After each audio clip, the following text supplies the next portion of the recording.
Well, folks, they're certainly becoming more upfront with the agenda, aren't they? This tweet is from Time magazine from the 23rd of October. The Great Reset by Klaus Schwab. And it's an image of the world being reconstructed. I mean, come on.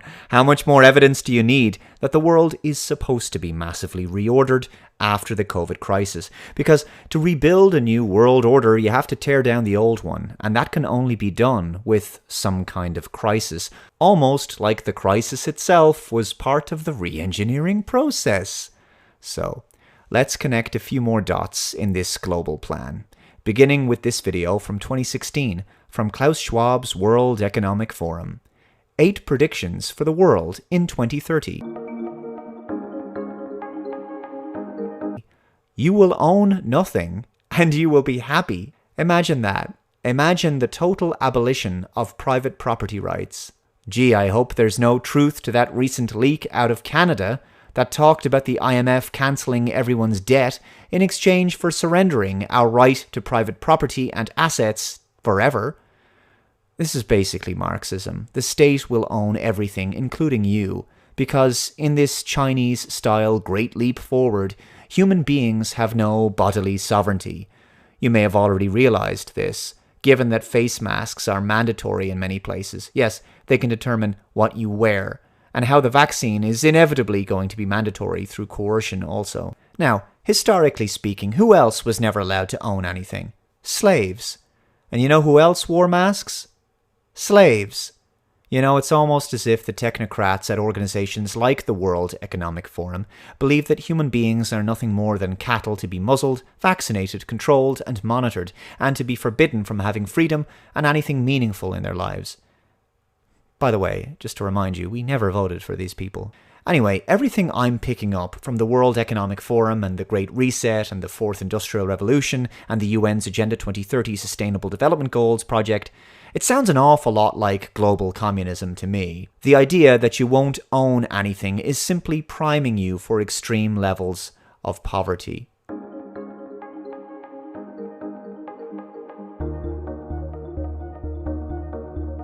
Whatever you want, you'll rent and it'll be delivered by drone. So everything is going to be a subscription model, apparently, thus making people locked into a system where they're perpetually dependent on business models that generate continuous repeat business for corporations. If people can't own things or own their home, then they can't ever truly be independent and self-reliant. And because people are slowly getting used to having things delivered, shopping online, well, they don't want people moving around and shopping outside in brick-and-mortar stores.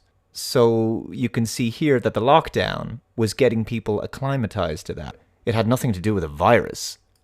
Now, how do you think that you could sell all of this absurdity to the general populace?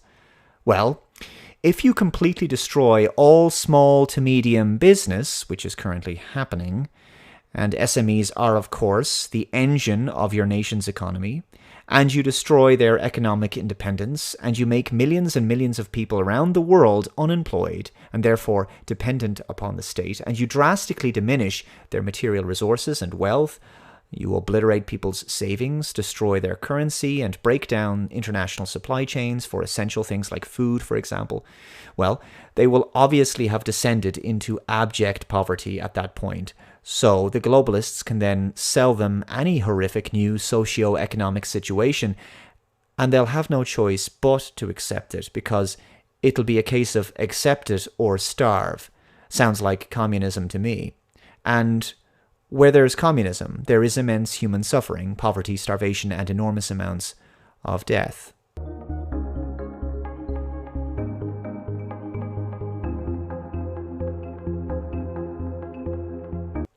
The US won't be the world's leading superpower. A handful of countries will dominate.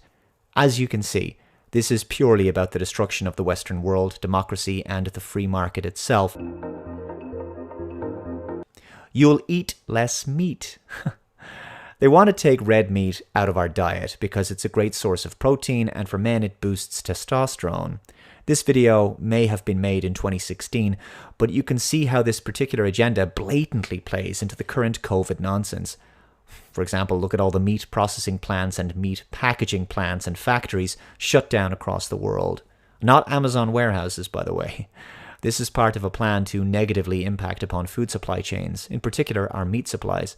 Alleged positive COVID-19 outbreaks and positive PCR tests in these industries just conveniently suits the long-term agenda of the globalists to disrupt the distribution of meat.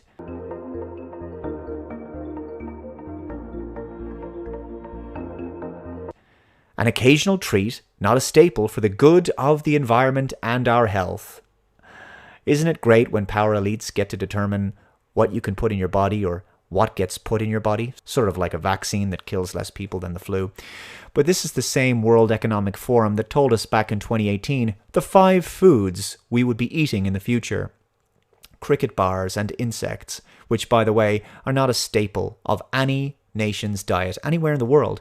They are a delicacy in some very impoverished countries, though. But apparently now insects and soy-based bullshit meat that's high in estrogen, by the way, is supposed to be a staple of our diet in the future, while an actual staple that we evolved to consume, red meat, is to be made a delicacy. It's completely ass-backwards and designed to weaken our health and make us more docile, feminized, and malnourished, which has happened under every communist regime in history. Communists always mess with the food supply, creating shortages of basic necessities as part of controlling the means of production, in this case controlling the populace.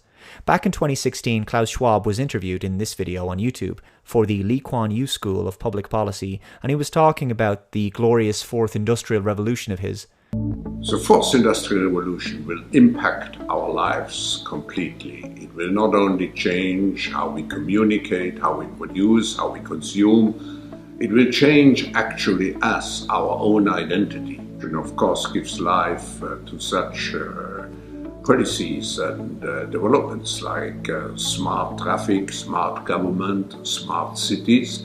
What we will see is that everything will be integrated into an ecosystem driven by big data and driven particularly by close cooperation also of governments with business, civil society. And this revolution will come at a breathtaking speed. It will be like a tsunami. It will be like a tsunami. How would he know that? Unless there was going to be a major event that would take place in the next 4 years that would help to accelerate his plans. And actually, it's not just a digital revolution. It's digital, of course physical, with nanotechnology, but it's also biological. And those 3 dimensions provides a particular force to this revolution. So what the World Economic Forum is doing is to promote this public-private cooperation to master the Fourth Industrial Revolution.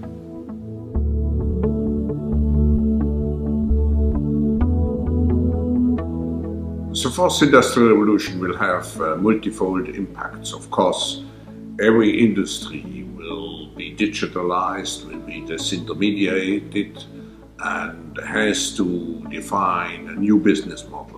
But it's not only business which is affected, it's government which has to move over to agile government, it is society as a whole, with the danger of job losses, but also with the need to reskill and upskill people fast. So there's an impact on society. So people will have to reskill, and every industry has to redefine a new business model. Just like what we're being told today under the new Great Reset, which is meant to reshape and re-engineer our entire society, or like what's outlined in this gigantic graph thingy about the Great Reset on the World Economic Forum website. You know what Klaus Schwab said in his book from 2018, Shaping the Fourth Industrial Revolution? Public-private data sharing agreements that break glass in case of emergency. These come into play only under pre-agreed emergency circumstances, such as a pandemic, and can help reduce delays and improve the coordination of first responders, temporarily allowing data sharing that would be illegal under normal circumstances. Wow, it's almost like he knew it was coming. In case any part of the Great Reset or the Fourth Industrial Revolution sounded similar to the UN's Agenda 2030 project, well, there's a good reason for that. This article is from June of 2019. World Economic Forum and UN sign strategic partnership framework. The UN Forum Partnership was signed in a meeting held at United Nations headquarters between UN Secretary-General Antonio Guterres and World Economic Founder and Executive Chairman Klaus Schwab to accelerate the implementation of the 2030 Agenda for Sustainable Development. The partnership identifies 6 areas of focus: financing the 2030 Agenda, climate change, health, digital cooperation, gender equality and empowerment of women, education and skills, to strengthen and broaden their combined impact by building on existing and new collaborations. So that would explain the close alignment of the UN and the World Economic Forum. I guess it was very helpful that the World Health Organization just happens to be an arm of the UN, the same World Health Organization that declared a pandemic in March of 2020, and that pandemic just happened to help create the kind of societal and economic upheaval and reordering that assists the UN and the World Economic Forum to accelerate their implementation of the 2030 Agenda for Sustainable Development. You know, the same World Health Organization that has a history of faking pandemics in the past. It is one of the greatest medical scandals of the century, according to a leading health expert in Brussels. The Council of Europe health chief has accused major pharmaceutical firms of organizing a campaign of panic and unduly influencing World Health Organization decisions. And with European countries now burdened with bills for millions of unwanted doses of the swine flu vaccine, he wants an investigation.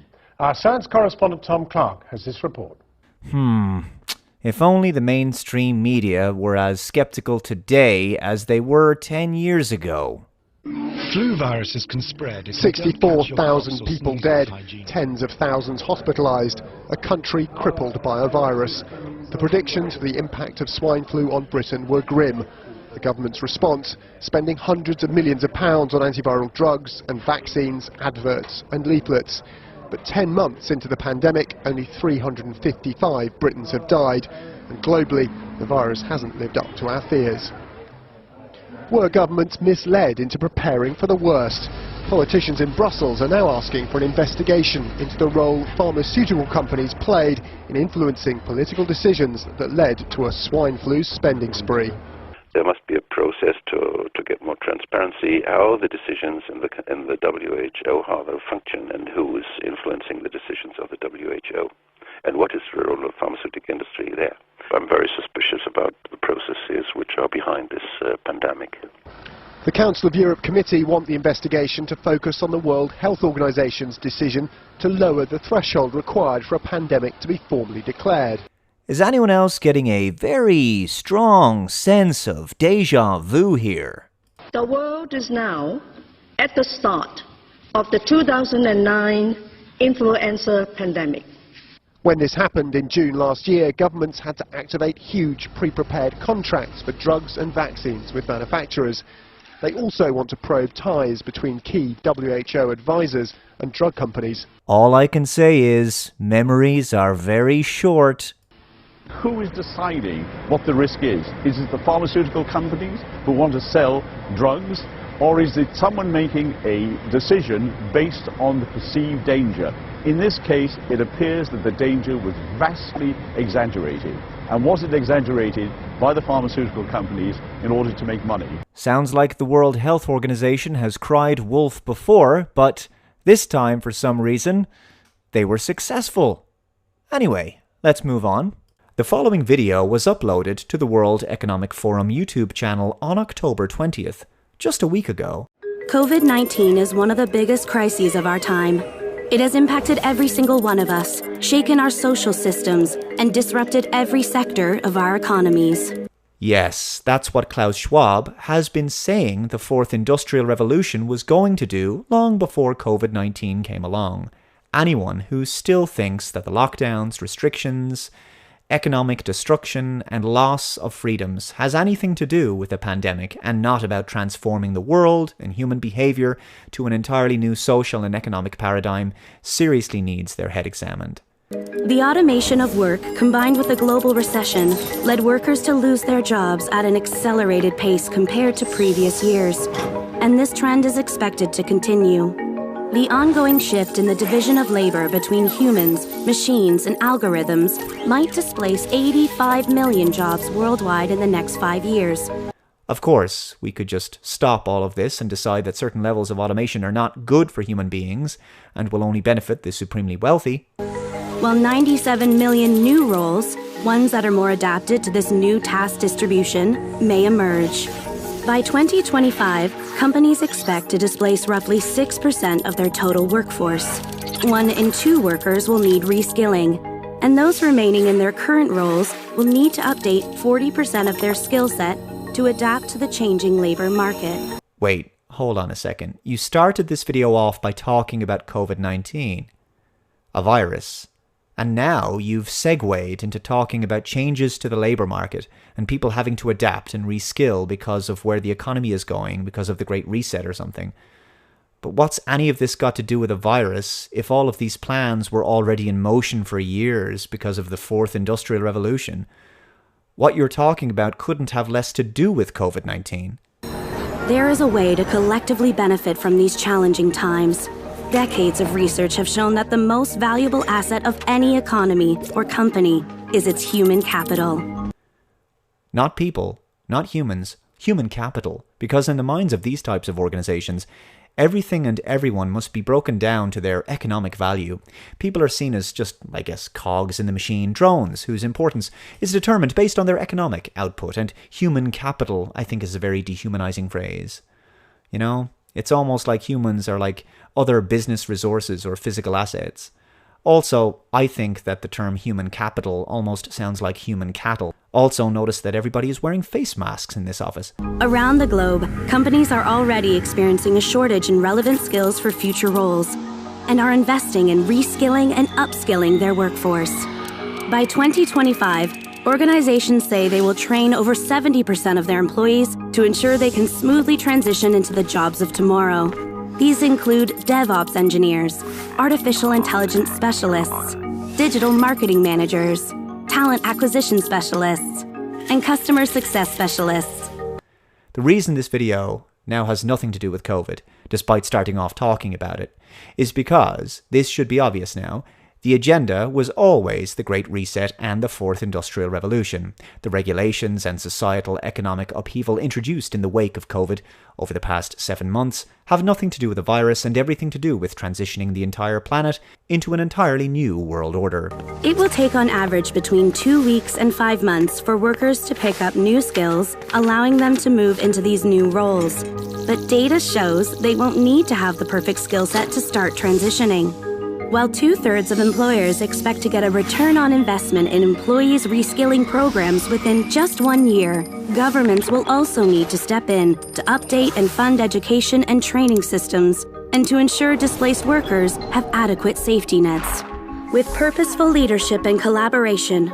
Notice the face masks again. See, the face masks are supposed to be permanent, even after the so-called pandemic is over.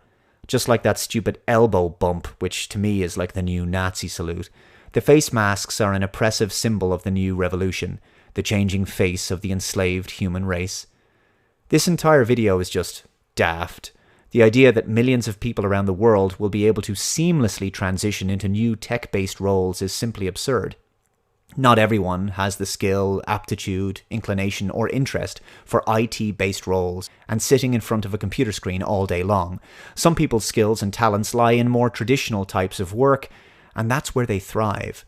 Those who work in retail or people-facing jobs, blue-collar work, etc. How are these people, especially those in their 50s and 60s, supposed to be able to keep up and retrain and reskill into highly technical roles? The Fourth Industrial Revolution will make millions of human beings obsolete in the job market because ultimately, with automation taking away millions of jobs, only the most high IQ technical roles will be left. Now, here's a very interesting article from the World Economic Forum from 2016. Does capitalism need some Marxism to survive the Fourth Industrial Revolution? So let's have a read of this. Summer Davos returns to Tianjin, China next week with an almost apocalyptic feel as attending leaders and technology pioneers debate what life will look like following the robot-driven Fourth Industrial Revolution. This is a recurring theme for the World Economic Forum, whose founder, Professor Klaus Schwab, made the term the title of his new book about the future of capitalism. Schwab believes that, unmanaged, the fourth industrial revolution has the potential to decimate global employment levels through productivity advances inspired by breakthroughs in robotics.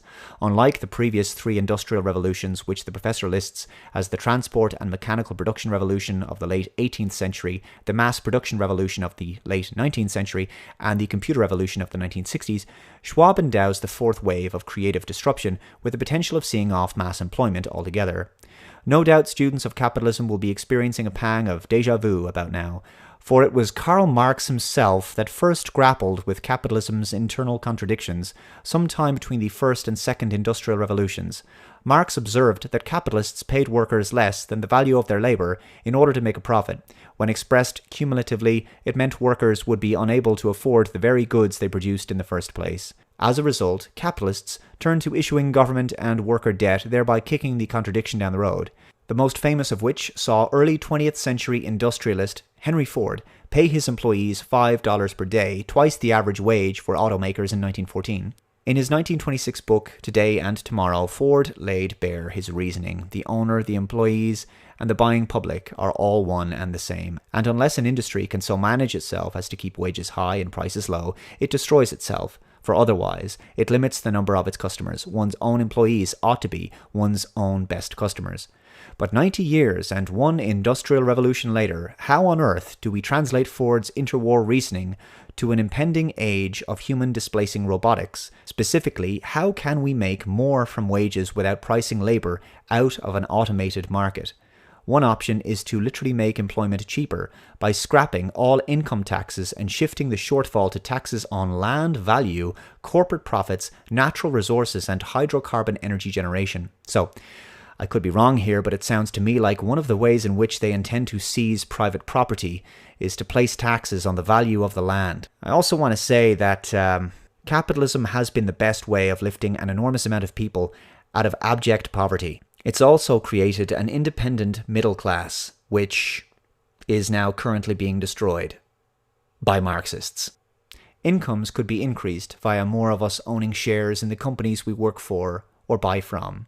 Such a vision invites more diverse forms of ownership in an economy. Oh man, nothing ever changes with this kind of ideology. Yes, it's the utopian dream of Marxism. We all own everything. Therefore, we own nothing, and wealth is redistributed, which is to say they come for your money and your stuff. And finally, there is the option, currently being touted around Europe, that governments pay a basic monthly salary to all citizens. Aside from the shock value, it seems somewhat odd that governments currently engaged in slashing budgets for public services would suddenly find colossal funds to subsidize mass consumption. What they're referring to here, of course, is universal basic income.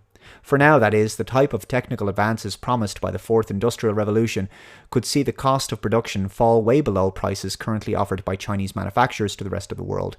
But does the Chinese government really want to see hundreds of millions of its factory workers usurped by AI-enabled production line robots? Not that it matters. Logic dictates that such robots would inevitably be eating through order books elsewhere. Hence, the cross-pollination of ideas between capitalism and Marxism is worthy of serious discourse. A future characterized by mass unemployment, gross inequality, and unrest demands it. It should be very clear to you now that the governments of our countries are not in charge. Organizations like the World Economic Forum and the United Nations are. Our politicians merely follow the script and instructions given to them. If your country is currently in lockdown and going along with the COVID-19 restrictions and narrative, it means one thing. You are in the midst of a Marxist communist takeover. If you needed any more proof that the COVID regulations have nothing to do with controlling a virus and everything to do with controlling human beings, this article is from the BBC. COVID in Wales. Supermarket rules will not be reversed.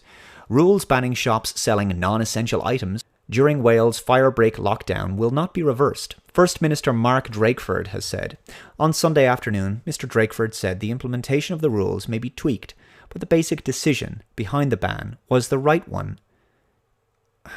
Who determines what items are essential or not? If a person needs something, it's essential to them. A petition on the issue has exceeded 60,000 signatures, making it the largest ever submitted to the Senate. The Welsh Conservatives earlier said the rules were mixed messaging, that's an understatement, Supermarkets have been told they can only sell essential items and must close parts of their stores which sell products such as clothes, shoes, toys and bedding during Wales' 17-day firebreak lockdown. Whatever a firebreak lockdown is. These new terms they make up every other week are ridiculous. You know, it's strange. I'm pretty sure clothes, shoes and bedding are essential items. And who gets to determine what items are essential or not? The same people, I guess, who are determining that it's not essential that you get to see your elderly dying loved one in a care home in their final moments. The same people deciding that your business must be closed and you cannot reopen. The same people determining what activities are essential and non-essential and what jobs are essential and non-essential. The same people determining how far you're allowed to travel from your home. Soon they will likely tell us what foods are essential and non-essential. You see where that's going? And perhaps in the years to come, they will tell us what people are essential and non-essential. I guess the so-called human capital who offer value to the Fourth Industrial Revolution will likely be seen as essential, and those who are deemed to have no benefit to the regime's plans will be deemed non-essential and may have a very undesirable fate. The evil behind this agenda is just absolutely unbelievable. Such is the way under communism or any technocratic society.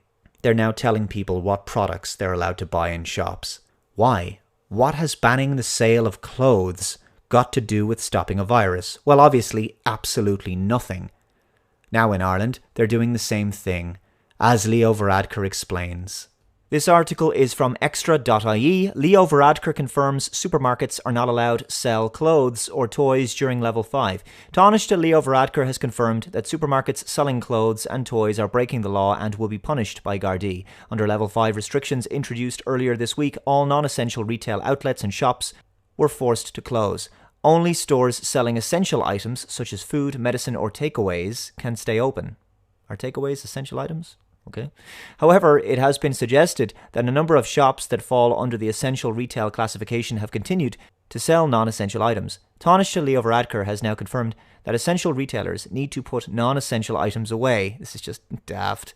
He noted that the Gardaí will be able to punish retailers who are selling items that they should not be. Speaking on RTE Radio 1's This Week, the Business and Enterprise Minister said that this behaviour is unfair on shops that were forced to close on Wednesday evening. Retailers need to abide by regulations, and you need to abide by the spirit of the regulations, Minister Varadkar explained. If you are a mixed retailer, you should separate your stock and only sell items that are essential. If you are a supermarket or a big store that has groceries and clothes, you should separate off the clothes and not sell them. Workwear is okay, but general clothing is not. We have been in touch with the Gardaí, and that will be enforced.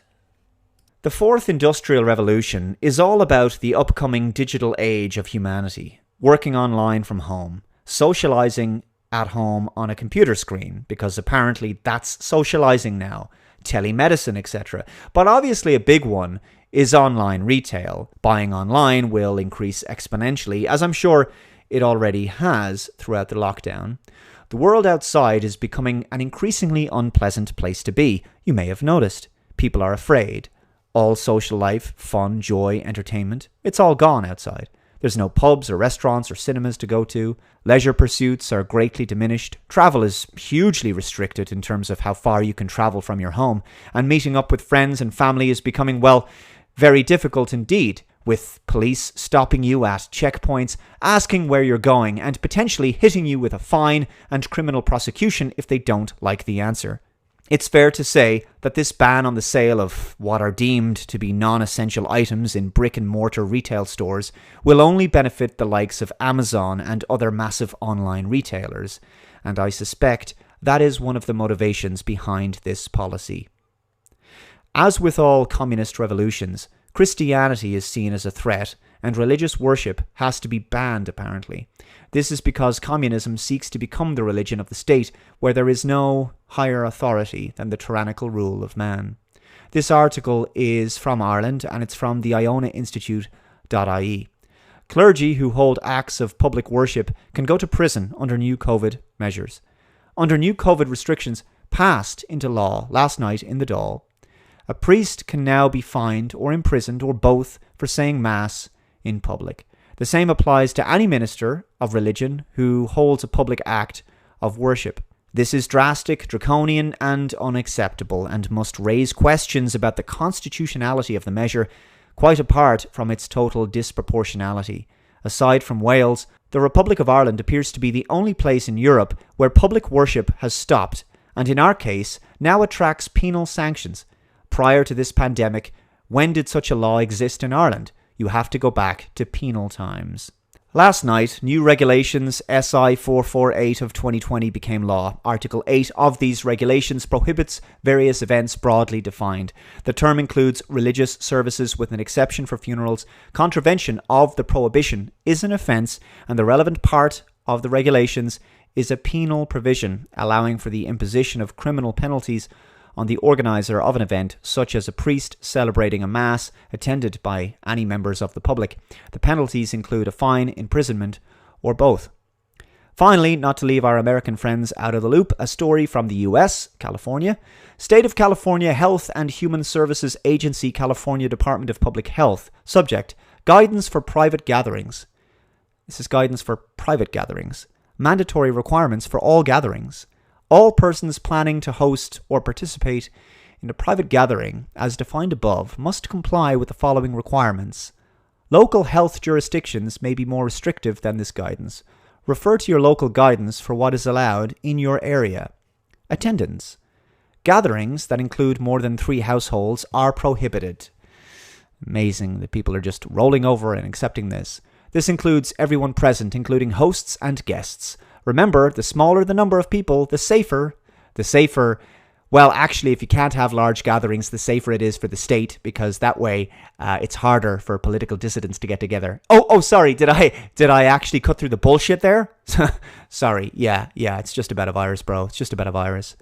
Keep the households that you interact with stable over time. I don't know how you're supposed to have a stable household, given the fact that we now live in a clown world, and this is an extremely stressful time where human beings are basically being subjected to torture and psychological warfare.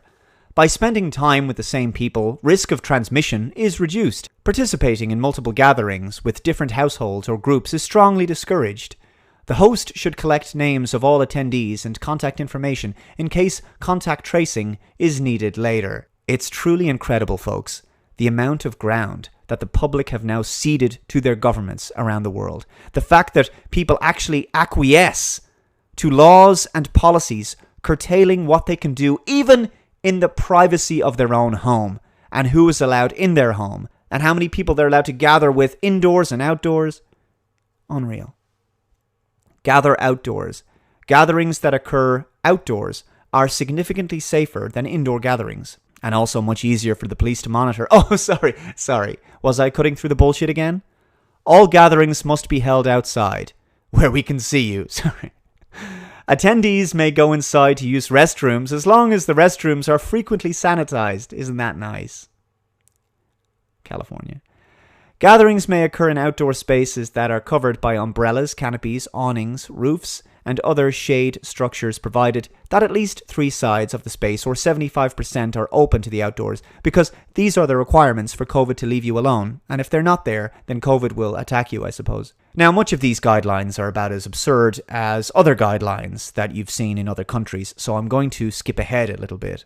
7. Rules for singing, chanting, and shouting at outdoor gatherings. Singing, chanting, shouting, and physical exertion significantly increases the risk of COVID-19 transmission, because these activities increase the release of respiratory droplets and fine aerosols into the air.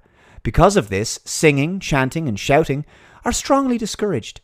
But if they occur, the following rules and recommendations apply. They're actually now trying to literally police how you express yourself in public. All people who are singing or chanting should wear a face covering at all times while singing or chanting, including anyone who is leading a song or chant, because these activities pose a very high risk of COVID-19 transmission. Face coverings are essential to reduce the spread of respiratory droplets and fine aerosols. People who are singing, shouting, chanting, or exercising are strongly encouraged to maintain physical distancing beyond 6 feet to further reduce risk. People who are singing or chanting are strongly encouraged to do so quietly at or below the volume of a normal speaking voice. Yes, because COVID can hear now. Okay, if you're too loud, it'll come after you. So be quiet. Just whisper, or COVID will hear us. Instrumental music is allowed as long as the musicians maintain at least 6 foot physical distancing. Musicians must be from one of the 3 households. Playing of wind instruments, any instrument played by the mouth, such as a trumpet or clarinet, is strongly discouraged. Look, there's lots of jokes you can make here, but sadly I'm not really in a joking mood because this is just incredibly disturbing that this is where we are.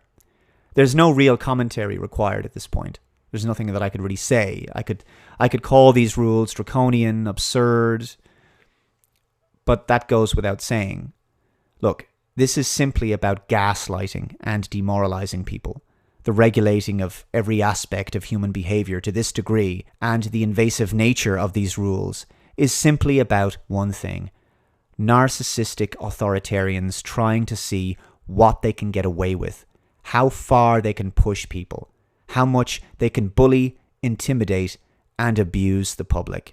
Anyway, I'm going to wrap this video up here, and I'm going to conclude by saying, because YouTube censorship is rife these days, with lots of people getting yeeted off for saying even less controversial things than I say, I would encourage you to go to a website called BitChute.com.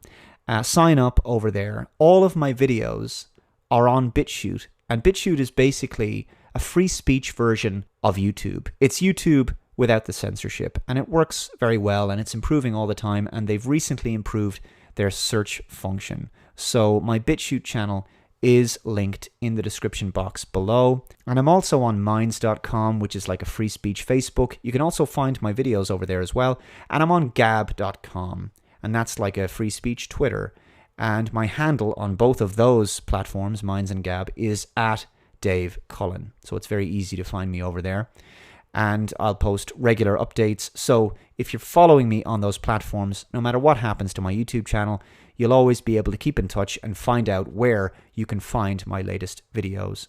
Like I say, my entire channel is backed up over on BitChute, and that's where all my new videos go to as well. Feel free to re-upload these videos on any platform that you like, and if you want to, you can add a translation. It always helps. I'll catch you next time. Bye-bye.